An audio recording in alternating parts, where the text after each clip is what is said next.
Boss, na yung order nyo. Ayan, Foxter Moffett 29er, kulay red, black. Ayan, color combination. Alloy frame na po ito. So, ganun din yung kanyang rim. 9,500 with a 5 freebies, club tube, machine guard, arm sleeve, tail light. Okay, ngayon papakita ko sa iyo good condition, walang gas-gas or anything sa kanyang frame. Ito yung naka 1x.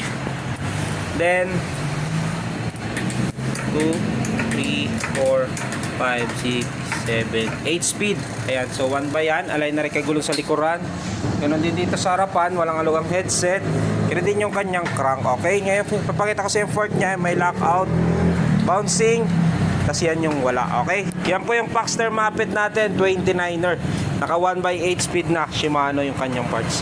Okay, mamaya pa mag-update ako pag yan nakabalot na. Boss, na yung order nyo, Foxter Moffett 29er. Okay, kung mapapansin nyo, ayan, nakabalot na maigi para maiwasan yung gas-gas. Tapos na ship pa sa inyo.